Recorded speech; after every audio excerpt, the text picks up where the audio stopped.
प्यारे विद्यार्थियों, एक बार फिर आप सभी का भूगोल की इस ऑनलाइन कक्षा में स्वागत है। हम मानव भूगोल का अध्ययन कर रहे हैं। पिछले कुछ वीडियो में हमने मानव भूगोल के विषय, क्षेत्र, प्रकृति, इसकी विचारधाराएं, सिद्धांत और उपागमों का अध्ययन किया।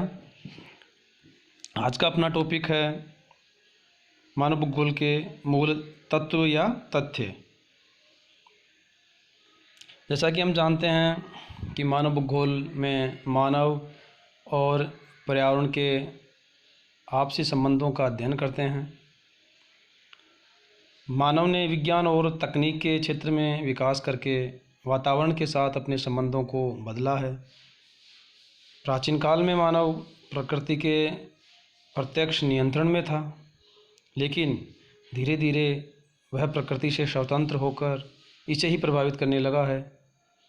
प्रारंभ में मानव के क्रियाकलाप भोजन संग्रह, शिकार तथा पशुपालन या कृषि तक ही सीमित थे, लेकिन धीरे धीरे उसकी उच्च आवश्यकताओं ने जन्म लिया और शिक्षा, मनोरंजन, धर्म, संस्कृति आदि का उद्भव हुआ। इस प्रकार मानव ने इस प्रकृति में विद्यमान प्राकृतिक तत्वों के उपयोग के द्वारा अन्य सांस्कृतिक तत्वों को भी जन्म दिया है। तो ये जो प्राकृतिक व सांस्कृतिक तत्व हैं, यही मानव भूगोल के मुख्य तथ्य कहलाते हैं। विभिन्न भूगोलवेताओं के द्वारा मानव भूगोल के तत्वों या तथ्यों का विभाजन अलग अलग तरह से किया है, लेकिन सभी भूगोलवेताओं के विभाजन के आधार पर सामान्यतया मानव भूगोल के तत्वों का विभाजन हम दो भागों में कर सकते हैं, जिनमें पहला है भौतिक प्राकृतिक तथ्य फिजिकल फैक्ट्स और दूसरे हैं सांस्कृतिक या मानवीय तथ्य। तो सामान्यतः ये दो तरह के तथ्य या तत्व हैं जिनका अध्ययन हम मानव भूगोल में करते हैं। प्राकृतिक या भौतिक तथ्यों में स्थलाकृति है, भूमि की बनावट, जलवायु, जलाशय, मिट्टियाँ, खनिज आदि आते हैं।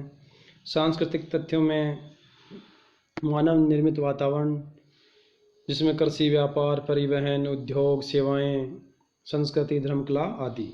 तो इन सभी तत्वों या तथ्यों का अध्ययन हम इस विषय में करते हैं।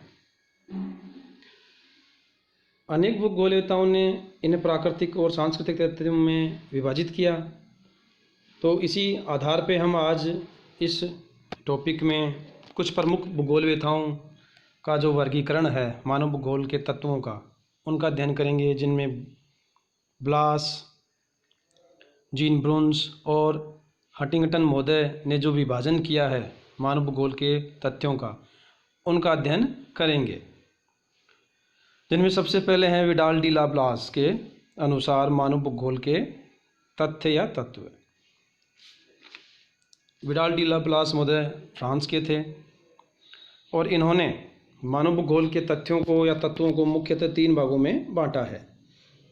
पहला है जनसंख्या, दूसरा है सांस्कृतिक तत्व और तीसरा है परिवहन।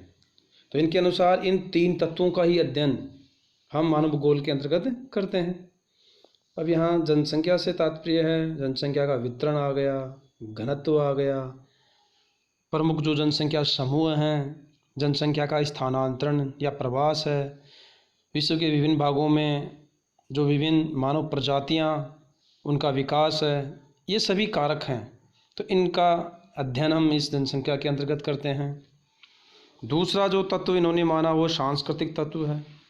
अब सांस्कृतिक तत्वों के अंतर्गत मानव द्वारा निर्मित विभिन्न कृत्रिम जो तथ्य हैं वो आते हैं, जैसे मानव निर्मित औजार और कच्चा माल, जीविका निर्वहन के जो भी साधन हैं, मानव की बस्तियां और उन बस्तियों का निर्माण करने की जो सामग्री है, वो सभी सांस्कृतिक तत्वों में हम अध्ययन करते हैं।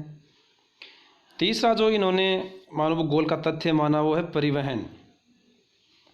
इसके अंतर्गत इन्होंने जो पशुओं के द्वारा परिवहन होता है वो भी शामिल है, जैसे कि विभिन्न प्रकार की गाड़ियाँ, विभिन्न साधन हैं, विभिन्न परिवहन मार्ग हैं, जैसे कि सड़क मार्ग, रेल मार्ग या महासागरीय मार्ग।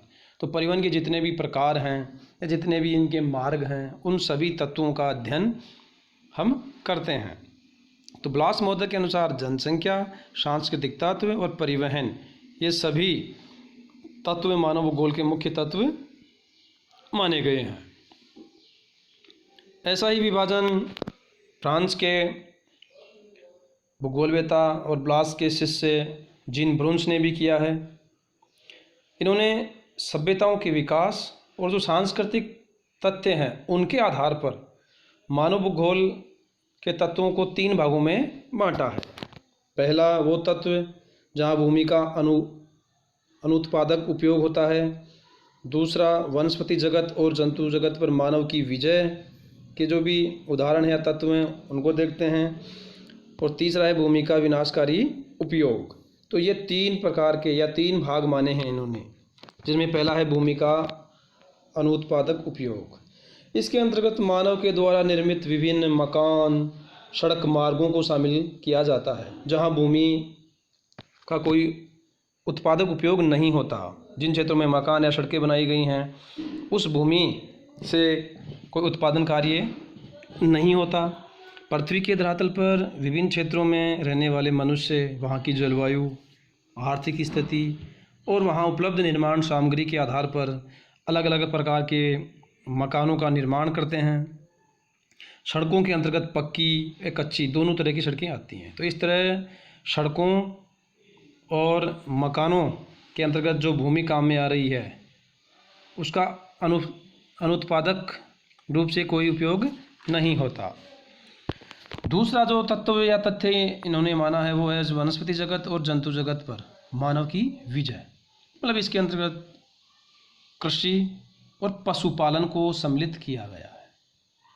अब मानव की जो वनस्पति जगत पर विजय मानी गई है वो कृषि के रूप में मानी गई है कि जब से मानव ने कृषि क्रियाओं की शुरुआत की है और अपने मनपसंद अनुसार जलवायु के अनुसार कृषि क्रियाएं करता है, विभिन्न क्षेत्रों में विभिन्न प्रकार की फसलें बोता है, तो ये मानव की वनस्पति जगत पर विजय के रूप में इसे देखा गया है। अब कृषि के अंतर्गत है वो प्राचीन स्थानांतरणशील कृषि से लेकर अत्याधुनिक मशीनी जो कृषि है वो भी शामिल है। इसी तरह विभिन्न क्षेत्रों में मनुष्य अपनी आवश्यकता के अनुसार विभिन्न तरह के पशुओं को पालते हैं। तो पशुओं को पालतू बनाना भी मानव की पशुओं पर एक विजय मानी जाती है। जैसे कि रेगिस्तानी भागों में ऊंट पालते हैं, ध्रुवीय क्षेत्रों में रेनडियर हैं या कुत्ते हैं, जहाँ कृषि क्षेत्र अधिक हैं वहाँ भैंसें भी पाली जाती हैं, घास युक्त भागों में भेड़ बकरियाँ आदि। तो विभिन्न जलवायु क्षेत्रों के अनुसार विभिन्न तरह के पशु पाले जाते हैं। तो इस तरह मानव की ये कृषि क्रिया और पशुपालन ये वनस्पति जगत और जंतु जगत पर विजय मानी जाती है। तीसरा जो इन्होंने तथ्य माना है भूमि का विनाशकारी उपयोग। अब इसमें इन्होंने जो मनुष्य की आर्थिक क्रियाएं हैं और उन आर्थिक क्रियाओं के कारण जो अंधाधुंध तरीके से ये उपयोग करता है उनको शामिल किया है। इसको इन्होंने लुटेरी अर्थव्यवस्था या आर्थिक लुट भी कहा है, जिसमें खनन कार्य को प्रमुखता दी गई है। अर्थात मानव संसाधनों की अंधाधुंध तरीके से दोहन कर उनका उपयोग करता है, उनका शोषण कर रहा है। खनिजों की प्राप्ति के लिए भूमि को खोदकर गहरी खानों का निर्माण किया है, जिसके कारण वो भूमि अनुपयोगी हो जाती है। तो इस तरह ब्रुन्स महोदय ने मानव भूगोल के तथ्यों को 3 भागों में बांट दिया।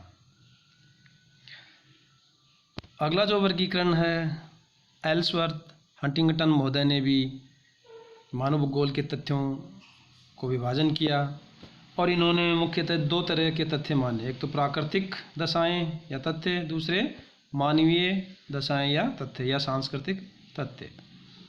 अब भौतिक या प्राकृतिक दशाओं में इन्होंने पृथ्वी के ग्रहीय संबंध या ग्लोब के रूप में, दूसरा स्थलाकृतियाँ, जलाशय, मिट्टी तथा खनिज और जलवायु, तो इन सभी का जो अध्ययन है ये मानव भूगोल के तथ्यों के अंतर्गत होता है।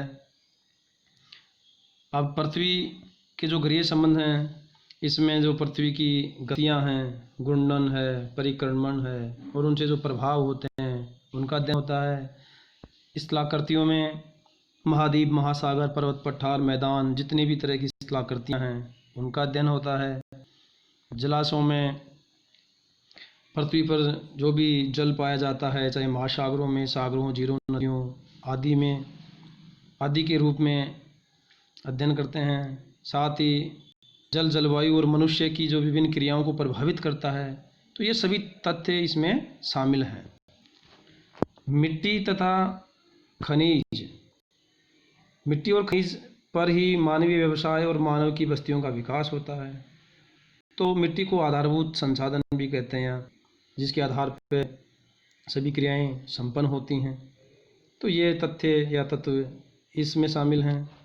फिर है जलवायु, जिसमें जलवायु प्रभावित करती है या जलवायु को जो कारक प्रभावित करते हैं उनका अध्ययन है। अब जलवायु है जो मानव को सर्वाधिक रूप से प्रभावित करती है। इसमें विभिन्नता के कारण कई तरह की मिट्टियों का निर्माण होता है, इसमें विभिन्नता के कारण कई तरह की वनस्पतियों का। तो इन सभी तत्वों का अध्ययन इसके अंतर्गत होता है। तो भौतिक या प्राकृतिक दशाओं में पृथ्वी के ग्लोब, स्थलाकृति, जलाशय, मिट्टी, खनिज और जलवायु, ये सभी तत्व शामिल हो गए। मानवीय जो तत्व हैं या दशाएं हैं, इसमें मानव के व्यवसाय, उसके जीवित रहने के आवश्यक तथ्यों और विभिन्न जैविक तथ्यों को शामिल किया गया है, जैसे कि पेड़ पौधे, वनस्पति, घास, झाड़ी आदि। विभिन्न प्रकार के पशु शामिल हैं। इसके अलावा मानव की प्रमुख आवश्यकताएं, जैसे कि भोजन है, वस्त्र, मकान, व्यवसाय, कृषि, पशुपालन, व्यापार, तो ये सब सांस्कृतिक तथ्य इसमें शामिल होते हैं। तो हंटिंगटन मोदे ने एक चार्ट के माध्यम से भी अपने इन तत्वों का वर्गीकरण किया है। देखिए चार्ट, मानव भूगोल के तथ्य हंटिंगटन मोदे के अनुसार भौतिक दशाएं और मानवीय या प्रतिक्रियाएं या मानवीय दशाएं। अब भौतिक दशाओं को इन्होंने ग्लोब, परिस्थिति, भूमि की बनावट, जलाशय, मृदा, खनिज और जलवायु में बांट दिया। फिर जीवन के भेद हो गए, इसी में वनस्पति आ गई, इसी में जीव जंतु आ गए और इसी में मानव आ गया। तो इनके जो तत्व हैं उनका अध्ययन करते हैं भौतिक दशाओं में। फिर मानवीय जो दशाएं हैं या मानवीय जो प्रतिक्रियाएं हैं, जिसमें भौतिक आवश्यकताओं में भोजन, वस्त्र, शरण, औजार, यातायात के साधन, आखेट। अभी ये व्यवसाय आ गए, मत्स्य व्यवसाय, पशुचारण, कृषि, लकड़ी काटना, खनन, निर्माण, व्यापार। फिर कार्य कुशलताओं में स्वास्थ्य, सांस्कृतिक जो प्रेरणा, आमोद प्रमोद के जो साधन हैं, सरकारें, शिक्षा। उच्च आवश्यकताओं में साहित्य, कला, धर्म, विज्ञान। तो इन सभी का जो अध्ययन है वो इन मानवीय प्रतिक्रियाओं में किया जाता है, या सांस्कृतिक तत्व भी इनको हम कह सकते हैं। तो ये विभाजन हंटिंगटन मोदे ने बताया है। तो इस टॉपिक में आज हमने मानव भूगोल के जो तथ्य या तत्वों का अध्ययन किया है, और आपके जो पाठ्यक्रम में है वो ब्लास, ब्रोन्स और हंटिंगटन मोदे के द्वारा जो विभाजित किए गए हैं तथ्य या तत्व, उन्हीं को इस टॉपिक में शामिल किया गया है। जय हिंद।